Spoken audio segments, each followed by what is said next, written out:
Praise the lord. ప్రభునందు పిల్లరా, బాగున్నారా? దేవుని యొక్క ఉన్నతమైన నామమును బట్టి ప్రభు పాద సన్నిధిలోని నేను ఆయనకు నిండు కృతజ్ఞతాస్తుతులు చెల్లిస్తున్నాను. సకల విధములైన మహిమ ఘనత ప్రభావం ఆయనకే చెల్లునుగాక.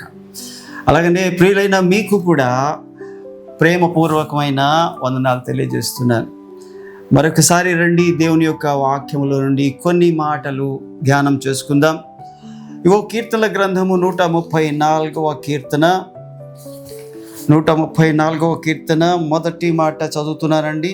యెహోవా సేవకులారా, యెహోవా మందిరములో రాత్రి నిలచుండు వారులారా, మీరందరూ యెహోవాను సన్నుతించుడి. పరిశుద్ధ స్థలం వైపు మీ చేతులెత్తి యెహోవాను సన్నుతించుడి. దేవుడి వాక్యము ద్వారా మనతో మాట్లాడును గాక. దేవుని యొక్క వాక్యములో పరిశుద్ధ స్థలం వైపు మీ చేతులెత్తి యెహోవాను సన్నుతించుడి అనే భాగాన్ని తీసుకుంటున్నాను. దేవుని యొక్క సన్నిధిలోని పరిశుద్ధాలయం వైపు చేతులెత్తటం. మనం దేవుని మందిరానికి వెళ్ళినప్పుడు చాలాసార్లు మనం చేసే పని కానీ అనేకులు భక్తులైన వారు చేసే పని ఏంటంటే వెళ్ళగానే మొదటిగా మోకరించి 2 చేతులు ఎత్తి ప్రభు తట్టు ప్రార్థన చేస్తారు. ప్రభువా, ఇదిగో నేను వచ్చాను. ప్రభువా, ఇప్పటివరకు నన్ను సజీవుడిగా ఉంచావు. ప్రభువా, నీ కృప చేత నీ సన్నిధిలోకి వచ్చాను. నా పరిశుద్ధత ఏం లేదయ్యా, నా మంచితనం ఏమి లేదయ్యా, నా ఘనత ఏమి లేదయ్యా, కేవలం నీ కృప చేత నీ మందిరంలోనికి ప్రవేశించాను. అందును బట్టి నీకు కృతజ్ఞతలు అంటూ 2 చేతులు ఎత్తుతాం. ఆయన పరిశుద్ధాలయం వైపు చేతులెత్తి యెహోవాను స్తుతిస్తాం. మనం ఈ చేతులు ఎత్తడం అంటే ఏంటంటే, ఒకటి, ప్రభువా నేను ఏమీ కాదు ప్రభువా, కేవలం నీ కృప ప్రభువా అని ఒప్పుకోవడం. అందుకనే అపోస్తులైన పౌలు కొరింథీ పత్రికలో అంటాడు, నేడు మేము ఏమై ఉన్నామో అది కేవలము నీ కృప వలననే అయ్యున్నాం అంటారు. ఈ రోజున ప్రియ భక్తులరా, దేవుని సన్నిధిలోకి వెళ్ళినప్పుడు ఎక్కడ కుర్చీ ఉందా, ఎక్కడ మంచి స్థలం ఉందా కూర్చోడానికి, ఎక్కడ ఫ్యాన్ కింద ఉందా, ఎక్కడ ఏసీకి దగ్గరగా ఉందా, ఇలాంటివి ఎత్తుకొద్దండి. అవి దొరుకుతాయి. కానీ మొదటిగా మీరు వెళ్ళి చేయాల్సిన పని ఏంటంటే, ప్రభు సన్నిధికి వెళ్ళి మొదటిగా ఏం చేయాలి? 2 చేతులు ఎత్తి నా భాగం అయితే చెప్పాలంటే కళ్ళల్లో కన్నీటితో ప్రభు పాదాల దగ్గర, అయ్యా నీ సన్నిధికి నేను వచ్చేసానయ్యా, ఈ వారం కూడా వచ్చేయగలిగానయ్యా, ఇగో ఇక్కడికి కూడా నేను వచ్చేయగలిగానయ్యా అని కృతజ్ఞత చెల్లించాలి. అదిగో అది నీ కృప వలననే అని ఒప్పుకోవడం. రెండోది, అయ్యా నేను నీకు సరెండర్ అయిపోతున్నాను అని ఒప్పుకోవడం అంట. రెండోది, అయ్యా నేను సమస్తము నా ప్రాణ ఆత్మ శరీరాన్ని నీ సన్నిధిలోని సరెండర్ చేస్తున్నానయ్యా, అంటే నీ హస్తానికి అప్పగించుకుంటున్నానయ్యా, నీకు నేను అప్పగించుకుంటున్నానయ్యా, అయ్యా నీ ఇష్టమైంది నా జీవితంలో జరిగించయ్యా అని అడగడం. ఎప్పుడైతే నువ్వు చేతులెత్తి అలాగు నా దేవుని సన్నిధికి రాగానే కన్నీటితో కృతజ్ఞత స్తుతితో ఆయనను ఘనపరుస్తూ అలాగున ఆయనకి సమర్పించుకుంటావో లేకపోతే అర్పించుకుంటావో దేవుని యొక్క సన్నిధిలోని చేతులెత్తడానికి అర్థం అది. మూడవది, ఒక చిన్న బిడ్డ తమ తల్లిదండ్రులను చూసినప్పుడు ఆ బిడ్డ చేసే పని ఏంటంటే చేతులు ఇస్తుంది. అయ్యా నన్ను ఎత్తుకో అని అమ్మకి చేతులు ఇస్తుంది, నాన్నకి చేతులు ఇస్తుంది. ఆ చిన్న బిడ్డను చూడగానే ప్రేమ కలుగుతుంది, ఆ తల్లిదండ్రులకి ప్రేమ కలుగుతుంది. ఎప్పుడైతే ఆ బిడ్డ అలా చేతులు చాపిందో వెంటనే అమ్మ అయితే అమ్మ, నాన్న అయితే నాన్న తీసుకుని ఎత్తుకుంటారు. ఈ రోజున ఇక్కడ ఆ భక్తుడు అంటాడు, నీ పరిశుద్ధాలయం వైపు నేను చేతులెత్తి నిన్ను సన్నుతించెదను. అవును ప్రియ భక్తులారా, దేవుని సన్నిధికి వెళ్ళగానే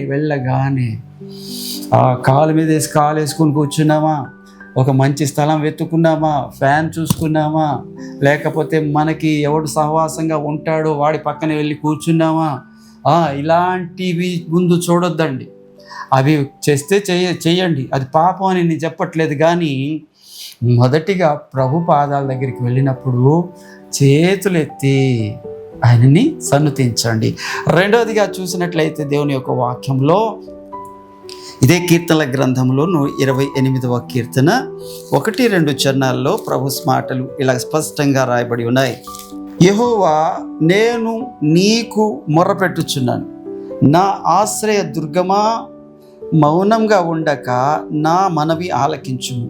నీవు మౌనంగా ఉండిన ఎడల నేను సమాధిలోనికి దిగిన వారి వలె అగుదును. నేను నీకు మొర్రపెట్టినప్పుడు, నీ పరిశుద్ధాలయం వైపు నా చేతులు ఎత్తినప్పుడు నా విజ్ఞాపన ధ్వని ఆలకించుము. అవును, ప్రభు దగ్గరికి వెళ్ళినప్పుడు, ప్రార్థన చేసినప్పుడు మామూలుగా చాలామంది సహజంగా ప్రార్థన అంటే ఎక్కువగా చేతులు ఎత్తరు. అది కూడా ఆరాధనలో ఏం చేస్తారంటే, మనం అందరం చేతులు ఎత్తి దేవుని స్తుతిద్దాము అని భక్తులు లేకపోతే ఆరాధికులు ప్రోత్సహిస్తూ ఉంటారు. అయితే నువ్వు ప్రార్థన చేసినప్పుడంట 2 చేతులు ఎత్తి, ప్రభువా నన్ను ఈ పరిస్థితి నుంచి విడిపించవా అని నువ్వు ఏ భారమైన హృదయంతో దేవుని దగ్గరికి వెళ్తావో, ఏ సమస్యతోనైతే దేవుని దగ్గరికి వెళ్తావో, ఏ వ్యాధితోని భరించలేని బాధతోని దేవుని దగ్గరికి వెళ్తావో, అక్కడ నువ్వు 2 చేతులు ఎత్తినప్పుడు ఆయన కనికరంతో నిండిపోతాడంట. ఇందాక చెప్పుకున్నాం కదా, ప్రభువా ఇందులో నుంచి విడిపించుకోవడం నాకు శక్తి చాలదయ్యా, అయ్యా ఇందులో నుంచి ఈ స్థితిలో నుంచి విడిపించుకోగలిగిన అయ్యా సామర్థ్యం నాకు లేదయ్యా, దయచేసి విడిపించు. అదిగో ఏమంటాడు, నేను నీకు మొర్ర పెట్టినప్పుడు, నీ పరిశుద్ధాలయం వైపు నా చేతులు ఎత్తినప్పుడు నా విజ్ఞాపన ధ్వని ఆలకించు. ఇక్కడ విజ్ఞాపన, మొర్ర 2 ఉన్నాయి. మొర్ర పెట్టినప్పుడు అంటే నిన్ను గురించి, ఇదిగో ఏమంటాడు భక్తుడు కీర్తనల భాగంలో 50వ కీర్తన 15వ చరణంలో అంటాడు, ఆపత్కాలమున నన్ను గురించి మొర్ర పెట్టుము, నేను నిన్ను విడిపించేదను, నీవు నన్ను మహిమపరచెదవు అంటారు. అంటే ఒకటి నీ కోసం కూడా మొర్ర పెట్టుకోవచ్చు. రెండవది ఇక్కడ విజ్ఞాపన అన్నాడు. విజ్ఞాపన అనగానే నీ మట్టు కోసమే కాదు, ఇతరుల కోసం కూడా. నీ భార్య కోసం నువ్వు ప్రార్థన చేయడానికి వెళ్తున్నావేమో, నీ కుమారుడి కోసం ప్రార్థన చేయడానికి వెళ్తున్నావేమో, నీ యొక్క కుమార్తె కోసం ప్రార్థన చేయడానికి వెళ్తున్నావేమో, లేక ఇతరులు నీ స్నేహితుల కోసం, లేక నీ సంఘస్థుల బాధల్లో ఉండి సాక్ష్యం చెప్పిన వారి కోసము, ప్రార్థన సహాయం కోరిన వారి కోసము, లేక నశించిపోతున్న ఆత్మల కోసము, వ్యాధుల్లో ఉన్నవారి కోసము, హాస్పిటల్లోని ఆదరణ లేక కొట్టుకుంటున్న వారి కోసం, ఇగో రోడ్డు పక్కన పడి ఉన్న అనాథల కోసం, తల్లిదండ్రులు లేని వారి కోసము, భర్తలు లేని విధవరాండ్ర కోసము, నువ్వు ఎవరి కోసము విజ్ఞాపన చేయడానికి ప్రభు తట్టు చేతులు ఎత్తుతున్నావో తెలియదు, కానీ ఇక్కడ వాక్యము చెప్తూ ఉంది, నీ పరిశుద్ధాలయం వైపు నిన్ను చేతులు ఎత్తినప్పుడు నా విజ్ఞాపన ధ్వని ఆలకించుము. ప్రియ సహోదరుడా, దేవుని యొక్క వాక్యం చెప్తుంది, నువ్వు పరిశుద్ధాలయం తట్టు చేతులు ఎత్తినప్పుడు ఆయన నీ విన్నపాన్ని ఆలకించే దేవుడుగా ఉన్నాడు. అదిగో చూడండి, కీర్తన గ్రంథము 34వ కీర్తన 17-18 చరణాలు చదువుతున్నానండి. నీతిమంతులు మొర్ర పెట్టగా యెహోవా ఆలకించును, వారి శ్రమలన్నిటి నుండి వారిని విడిపించును. విరిగిన హృదయం గల వారికి యెహోవా ఆసన్నుడు, నలిగిన మనస్సు గల వారిని ఆయన రక్షించును. దేవునికి మహిమ కలుగును గాక. ఎంత చక్కటి వాగ్దానం. నీతిమంతులు మొర్ర పెట్టగా యెహోవా ఆలకించును, వారి శ్రమలన్నిటి నుండి ఆయన విడిపించగలిగిన దేవుడు చూసి నాకెందుకులే అని విడిచిపెట్టే దేవుడు కాదు. ప్రేమ కలిగిన దేవుడు నీ దేవుడు. నువ్వంటే ఎంత ప్రేమ అంటే నీ కోసం తన ప్రాణాన్ని పెట్టేసినంత ప్రేమ. నువ్వంటే ఎంత ఇష్టం అంటే తన రక్తపు చివరి బొట్టు వరకు కార్చినంత ప్రేమ. నువ్వంటే అంత ఇష్టం. ఎందుకు? నీ వల్ల ఏమైనా ప్రయోజనం ఉందా అంటే ఏ ప్రయోజనం లేదు. నీ మీద ప్రేమకు కారణం ఆయన కృప. అందుకనే దేవుడు అంటాడు, నీతిమంతులు మొర్ర పెట్టగా, నీతిమంతులు అనగా ఆయన యందు విశ్వాసం ఉంచిన వారు మొర్ర పెట్టగా యెహోవా ఆలకించును. వారి శ్రమలన్నిటిలో నుండి, వారి బాధలన్నిటిలో నుండి, ఇదే కీర్తనలో ఇటువైపు ఉంటుంది చూడండి దేవుని యొక్క లేఖనాలలో, వారు ఆయన తట్టు చూడగా వారికి వెలుగు కలిగెను, వారి ముఖములు ఎన్నడూనూ లజ్జింపకపోయెను. ఈ దీనుడు మొర్ర పెట్టగా యెహోవా ఆలకించెను, అతని శ్రమలన్నిటిలో ఉండి అతన్ని రక్షించెను అని అదే కీర్తనలో 5-6 చరణాల్లో కూడా ప్రభు మాట్లాడుతున్నారు. నీ శ్రమ ఏదైనా, నీ శ్రమ ఏదైనా సరైన స్థలానికి వచ్చావు. అది ఏంటంటే ప్రభు పాద సన్నిధి. ఇదిగో ఆయన తట్టు చేతులు ఎత్తినప్పుడు, ప్రభువా కనికరించవా, ప్రభువా కృప చూపించవా, ప్రభువా సహాయం చేయవా అని నువ్వు 2 చేతులు ఎత్తినట్లయితే ఆయన ఊరికి కరిగిపోయే దేవుడు, ఆయన ప్రేమతో నిండి ఉన్న దేవుడు. నీలాంటి అభాగ్యులను, నీలాంటి బలహీనులను, నీలాంటి మరి ఈ బాధలో ఉన్నవారు విడిపించడానికి, నీలాంటి వారిని బలపరచడానికి ఆయన కన్నులు లోకమందంతటా సంచారం చేస్తున్నాయి. అందుకనే ఇదే కీర్తన భాగం ఏమంటాడంటే, తనకు మొర్రపెట్టు వారికి అందరికీ, తనకు నిజముగా మొర్రపెట్టు వారికి అందరికీ యెహోవా సమీపముగా ఉన్నాడంట. ఇగో ఒకటంటాడు, నీ పరిశుద్ధాలయం తట్టు నేను చేతులు ఎత్తుతున్నానయ్యా, నీ కృప అది. రెండవది, ఇగో నాయన నా విజ్ఞాపన ధ్వని ఆలకించు అంటాడు. ఇగో మూడవ మాట దేవుని యొక్క లేఖనాల్లో చూసినట్లయితే కీర్తనల గ్రంథం 119వ కీర్తన 48వ చరణంలో అంటాడు, నీ ఆజ్ఞల తట్టు, నాకు ప్రియముగా ఉన్న నీ ఆజ్ఞల తట్టు నేను నా చేతులు ఎత్తెదను. అయ్యా నీ వాక్యాన్ని వింటానయ్యా, అయ్యా నీ వాక్యానుసారంగా నడుచుకుంటానయ్యా. ఇగో నైనా నేను నీ యొక్క వాక్యాన్ని అనుసరించి నడవడం వల్ల అనేకులు నాకు మరి శత్రువులుగా మారిపోతున్నారయ్యా. ఇదిగో ప్రభువా, వారి యొక్క తప్పును బట్టి ఈ మధ్యకాలంలో ఒక దగ్గర జరిగింది ఏంటంటే, ఇదిగో వారు ఈ వ్యక్తి యొక్క పవిత్రతను బట్టి, ఈ యొక్క వ్యక్తి యొక్క మరి దేవుని యొక్క వాక్యానుసారమైన మరి నడతను బట్టి అక్కడ లంచగొండులు తట్టుకోలేకపోతున్నారు, అక్కడ తప్పుగా ఉండే వాళ్ళు తట్టుకోలేకపోతున్నారు, సరసోక్తులు మాట్లాడే వాళ్ళు తట్టుకోలేకపోతున్నారు, అక్కడ చెడ్డగా ప్రవర్తించే వాళ్ళు తట్టుకోలేకపోతున్నారు. అందరూ కూడా ఆయన మీద శత్రువులుగా పోగుబడి ఆయన మీద పడుతున్నారు. ఇక్కడ అంటాడు, నీ ఆజ్ఞల తట్టు నేను చేతులు ఎత్తుతానయ్యా. వారందరూ ఎన్ని కుట్రలు పనినా నాకు పర్వాలేదు, వారందరూ నాకు విరోధముగా ఏ యొక్క ఆలోచన చేసినా పర్వాలేదు. ఎందుకంటే ప్రభువా, నువ్వు నా పక్షంగా ఉన్నావు కదా. ఇదిగో నీకు దేవుడే మన పక్షమైతే విరోధి ఎవడు అని రోమాపత్రికలో ప్రభు 8వ అధ్యాయం చెప్పలేదా? అయ్యో అయ్యా, నీవు నాకున్నావయ్యా, నీవు నాకున్నావు. వాళ్ళందరూ నా మీద ఎంత పడినా పర్వాలేదు. ఒక్క దానియేలు మీద 120 మంది ఏమండి, శద్రకు మేషకు మీద ఏకంగా రాజు ఆ యొక్క రాజ్యము ఏమండి. మరి ఇలా చూసుకుంటూ పోతే నోవాహు మీద ఏకంగా ప్రపంచంలో ఉన్న ప్రజలందరూ కూడా దేవుని వాక్యాన్ని అనుసరించినందుకు శత్రువులైపోయిన వాళ్ళే. నువ్వు నీతిగా నడుచుకుంటే నీకు శత్రువులు తయారవుతారు.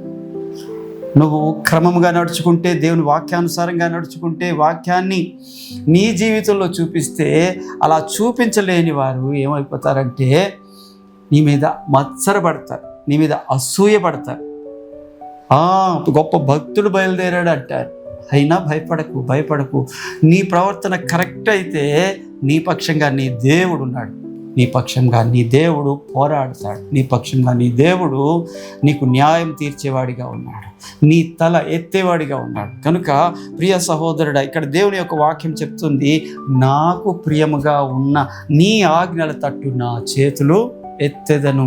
ఎప్పటికైనా నీ వాక్యమే నా జీవితంలో నెరవేరాలని కోరుకోవాలి. ఇక దేనికి మనం భయపడాల్సిన లేదు, ఆయన వాక్యానికి భయపడాలి. చూడండి, యెషయా గ్రంథము 66వ అధ్యాయం 5వ వచనము చదువుతున్నాను. యెహోవా వాక్యమునకు భయపడువారులారా, ఆయన మాట వినుడి. మిమ్మును ద్వేషించుచు నా నామమును బట్టి మిమ్మును త్రోసివేయ నా స్వజనులు మీ సంతోషమును మాకు కనబడినట్లు యెహోవా మహిమ నొందుగాక అని చెప్పుదురు, వారే సిగ్గుపడుదురు. ఎవరైతే నీ మీద నిందేస్తున్నాడు, ఎవడైతే నిన్ను దూషిస్తున్నాడు, ఎవడైతే నిన్ను తృణీకరిస్తున్నాడు, ఎవడైతే నీ మీద కుట్ర పన్నుతున్నాడో వారే సిగ్గునందుతురు. సహోదరుడా, కొంతకాలం ఓర్చుకో, కొంతకాలం ఓపిక కలిగి ఉండు. న్యాయాధిపతి వస్తున్నాడు, న్యాయం చేసేవాడు నీకు దగ్గరగా వస్తున్నాడు. ఆయన ఎల్లకాలము మరచువాడు కాదు అని వాక్యం చెప్తుంది. ఆయన ఎల్లకాలము విడనాడువాడు కాదు అని కూడా వాక్యం చెప్తుంది.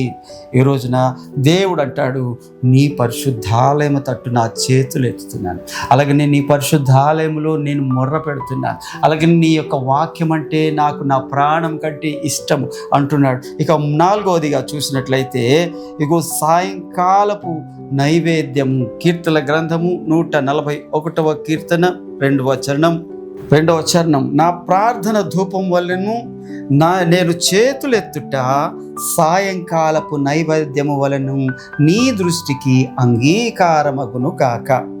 దేవుని యొక్క వాక్యం ఏం చెప్తుందంటే, నా ప్రార్థన ధూపములాగాను నేను చేతులెత్తుట సాయంకాలపు నైవేద్యములాగా నీ దృష్టికి అంగీకారం. మనం భక్తి మనకి బాగుండాలని లేదు.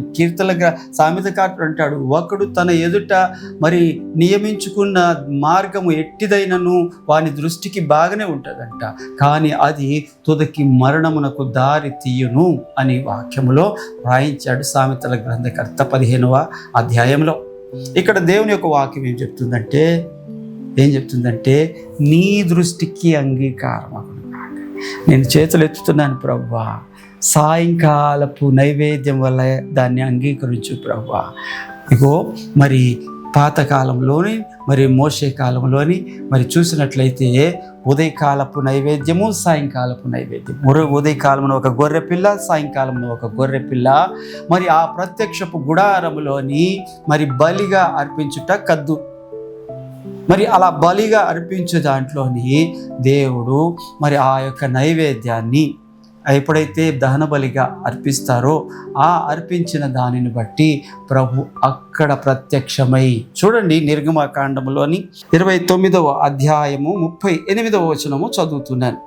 నీవు బలిపీఠము మీద నిత్యమును అర్పించవలసినదేమనగా ఏడాదివి 2 గొర్రె పిల్లలను, ప్రతి ఉదయమందు 1 గొర్రె పిల్లను, సాయంకాలమందు 1 గొర్రె పిల్లను అర్పించవలెను. దంచి తీసిన 1/2 నూనెతో కలిపిన 10వ వంతు పిండిని పానీయ అర్పణమును 1/2 ద్రాక్షారసమును మొదటి గొర్రె పిల్లతో అర్పించవలెను. సాయంకాలమందు 2వ గొర్రె పిల్లతోనూ అర్పించవలెను.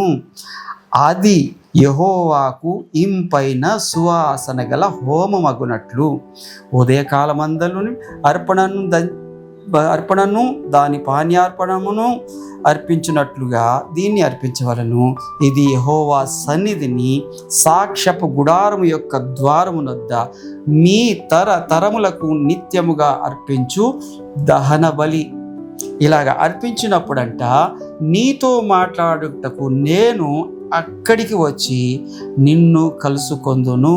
దేవుడి యొక్క వాక్యము ద్వారా ఆయన నామం మహిమపరచబడును గాక. ఎంత చక్కటి మాట. నువ్వు ఎప్పుడైతే దేవుని సన్నిధిలో చేతులెత్తి ఆయన ఆరాధిస్తావనంట, అది సాయంకాలపు నైవేద్యంలాగా దేవుని దగ్గరికి వెళ్తాదని భక్తుడైన దావీదు అంటాడు. ఒక గొర్రెపిల్ల నువ్వు తేవక్కర్లేదు. ఇప్పుడు రోజు ఉదయం ఒక గొర్రెపిల్ల, సాయంత్రం ఒక గొర్రెపిల్ల. అది ధర్మశాస్త్రపు నియమం. అది మోషే కాలంలోని నిజంగానే యూదులకు నియమించబడింది. ఇప్పుడు అన్యులమైన నీవు నేను గొర్రెపిల్లలు తేవక్కర్లేదు. మరి ఏం చేయాలంటే ఇగో 2 చేతులు ఎత్తాలి, నీ గదిలోని తలుపేసేసుకో. రహస్యంలోని నీ ప్రభు నేను చూస్తూ ఉంటారు కదా, ఆ చూస్తున్న ప్రభువుకి కనిపించేటట్టుగా 2 చేతులు ఆకాశము తట్టు లేక నీ గదిలోనే దేవుని తట్టు చేతులు ఎత్తినప్పుడంట, ఆ చేతుల్లోని ఎత్తుతూ నువ్వు చేస్తున్న ప్రార్థన అంట ఇంపైన సువాసనగా వెళ్తుందంట. ఒక దహన బలి మరి దహిస్తూ ఉన్నప్పుడు వస్తున్న పొగ ఎలాగైతే వెళ్తూ ఉంటుందో ఆకాశం వైపు, నీ ప్రార్థన కూడా అలాగెళ్తూ ఉంటుంది. అప్పుడు ఇంపైన సువాసన ఆయన ఆఘ్రాణించి నువ్వు ఎక్కడైతే ప్రార్థన చేస్తున్నావో, ఏదైతే నీ గది ఉందో, ఏదైతే నీ గృహం ఉందో, ఏదైతే నీ పాక ఉందో, ఏదైతే నీ గొప్ప మరి బిల్డింగ్ ఉందో, అది ఏదైనా సరే, ఏ స్థలమైనా సరే, నీ స్థితిని బట్టి కాదు కానీ నీ ప్రార్థన బట్టి నీ ప్రభు అక్కడికి దిగి వస్తారు. వచ్చి నీతో మాట్లాడతారంట. ఆయనతో మాట్లాడడం ఎంత గొప్ప అనుభవం కదా. ఆయనే నీతో మాట్లాడడానికి వస్తాననడం ఎంత గొప్ప సంగతి కదా. నువ్వెంత, నీ జీవితం ఎంత, నీ బ్రతుకు ఎంత, ఏపాటివాడు, అంతలోనే కనిపించి అంతలోనే మాయమైపోయి ఆవిరితో మాట్లాడడానికి ఆయన వస్తాడంట. పొద్దున మొలచి సాయంత్రం వాడిపోయి కోయబడే గడ్డి పువ్వుతో మాట్లాడడానికి వస్తాడంట. ఆయన నేల మీద ఒలికిపోయి ఎత్తడానికి వీలు లేని నీటితో మాట్లాడడానికి వస్తాడంట. ఇంతలో కనబడి అంతలో మాయమైపోయే నీడతో మాట్లాడడానికి వస్తాడంట ఆయన. నీ జీవితం, నా జీవితం, నీ బ్రతుకు, నా బ్రతుకు ఏ పాటిదండి అంటాడు. నేను అక్కడికి వచ్చి నీతో మాట్లాడతాను. ఆయనే మన ఇంటి దగ్గరికి వస్తాడంట. ఆయనే మన దగ్గరికి వస్తాడంట. ఆయన చేతులు ఎత్తినప్పుడు అది సాయంకాలపు నైవేద్యంలాగా ఆయన అంగీకరిస్తాడు. చేతులు ఎత్తడం పిచ్చి పనేం కాదు. కానీ అది అలవాటుగా ఎత్తమంటున్నారు కాబట్టి ఎత్తడం అది వేరే సంగతి. అది మీ ఓపికను బట్టి, మీ ప్రేమను బట్టి, మీ ఇష్టాన్ని బట్టి చేయొచ్చు. కానీ నీవు వ్యక్తిగతంగా నీ ప్రార్థన గదిలో మరి 2 చేతులు ఎత్తినప్పుడు ప్రభు నిన్ను అంగీకరిస్తారు. ఇంకొక మాట చెప్తానండి, సమయం అయితే నాకు అయిపోయింది. మొదటిది పరిశుద్ధాలయం తట్టు చేతులు ఎత్తట, 2వది విజ్ఞాపన ఆలకించడం, 3వది వాక్యము, 4వది సాయంకాలపు నైవేద్యము, 5వది నీ పసిపిల్లల ప్రాణం కొరకు చేతులు ఎత్తాలని. మరి విలాప వాక్యాలు 2వ అధ్యాయం 18-19 వచనాలు ఉన్నాయి. నీ ఇంటిలోని నీ పిల్లలు ఉన్నారే, చంటి పిల్లలు ఉన్నారే, చిన్న పిల్లలు ఉన్నారే, వారి కోసం అంట ప్రతిరోజు దేవుని తట్టు చేతులు ఎత్తాలంట. వారి కాపుదల నువ్వు ఇవ్వలేవు. వారు ఎక్కడికి వెళ్తే అక్కడికి వెళ్ళలేవు, వారిని కాపాడుకోలేవు. కాబట్టి దేవుని వాక్యం ఏం చెప్తుందంటే, వారి ప్రాణము కొరకు ఇగో కిటికీలు ఎక్కుతుంది మరణము. ఇగో దేవుడు మరి ఎంత కాపుదల ఇచ్చినా సరే మన పాపముల వల్ల మనం ఆయన కాపుదల నుంచి, ఆయన ఒడిలో నుంచి బయటికి పరిగెడుతూ ఉన్నాము, సాతానికి దొరికిపోతున్నాము. అయితే అలా దొరికిపోయినప్పటికీ కూడా నీ పిల్లల కోసం నువ్వు చేతులెత్తే దానివిగా ఉండాలి. ఇంకొక మాట ఏంటంటే, ఆ చేతులు ఎలాగుండాలంటే 1 తిమోతి పత్రిక 2వ అధ్యాయం 8వ వచనం ప్రకారంగా పవిత్రమైన చేతులై ఉండాలి, పరిశుద్ధమైన చేతులై ఉండాలి.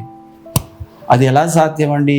లోకంలో మనం ఉన్నాం కదా, పాపలమే కదా అంటావేమో నువ్వు. అవును, పాపలమే, నిజమే. అయితే మొదట ఆ పాపాన్ని ఒప్పుకొని విడిచిపెట్టు, అప్పుడు నువ్వు కనికరం పొందుతావు. ఆ పాపాన్ని ప్రభు ఎదుట నువ్వు నీ హృదయపూర్వకంగా ఒప్పుకో. నువ్వు చేసిన దాన్ని విడిచిపెట్టి మరలా చేయడానికి ఇష్టపడొద్దు. దాన్ని అసహ్యించుకో, దాన్ని విసర్జించు. పవిత్రమైన చేతులెత్తి ప్రార్థన చేయాలంట. కోపమును, సంశయమును మానేసి ప్రార్థన చేయాలంట. ఆ పగలు ఎవరి మీదైనా ఇబ్బంది వచ్చిందేమో, ఎవరితోనైనా గొడవ వచ్చిందేమో, దానిని క్షమించి ప్రార్థన చేయాలంట. అలాంటి ప్రార్థన దేవుని సన్నిధికి వెళ్తుంది. ప్రియ సహోదరుడా, నువ్వు చేతులు ఎత్తినప్పుడు, మోషే చేతులెత్తి ప్రార్థన చేస్తున్నప్పుడు యెహోషువ యుద్ధంలో గెలుస్తున్నాడు. మోషే చేతులు దించేసినప్పుడు యెహోషువ ఓడిపోతున్నాడు. అంటే చేతులెత్తడంలో జయం కూడా ఉంది. ఈ రోజున నువ్వు చేతులెత్తి ప్రార్థించేవాడిగా ఉండాలని కోరుకుంటూ ఈ నా మాటలు ముగిస్తున్నాను. Praise the lord. వందనాలు. ప్రార్థన చేసుకుందాం. పరిశుద్ధుడా, ప్రేమ నమ్మకం కలిగిన దేవానికి స్తోత్రాలు. ఈ మంచి సమయంలో ప్రభువా, మా ప్రియులందరూ నీ వాక్యం విన్నారయ్యా. మరి నాయన వాళ్ళని బలపరచండి. వారు నైనా ఎందులోనైతే జయం సాధించలేకపోతున్నారో అందులో జయం పొందినట్లుగా వారు చేతులెత్తి ప్రార్థన చేస్తుండగా అయ్యా మీరు వారి జీవితంలో కార్యం చేయండి, మీ కృపతో నింపండి. అలాగే నా ప్రభువా, మీరు చేతులు ఎత్తినప్పుడు మేము మీకు ప్రేమగా కనబడతామని, మీరు చేతులు ఎత్తినప్పుడు మీరు మమ్మల్ని ఎత్తుకుంటారని, హత్తుకుంటారని నీ వాక్యంలోంచి నేర్చుకుంటున్నాం ప్రభు. అలాగున ప్రతి ఒక్కరిని ఆశీర్వదించమని యేసు నామములో అడుగుతున్నాను తండ్రి. ఆమేన్. ప్రైజ్ ది లార్డ్ అండి. పిల్లరా, ఈ కృపావార్త ఛానల్ని ఎప్పటి వల్లే మరి ఈరోజు కూడా ప్రకటన చేస్తున్నాను. లైక్ చేయండి, షేర్ చేయండి, సబ్స్క్రైబ్ చేసుకోండి. మీ విలువైన కామెంట్ని కూడా మాకు తెలియజేయవలసిందిగా ప్రభు పేరిట మనవి చేస్తున్నాను. ప్రభు మిమ్మల్ని నిండాలుగా ఆశీర్వదించును గాక. ఆమేన్. Praise the lord.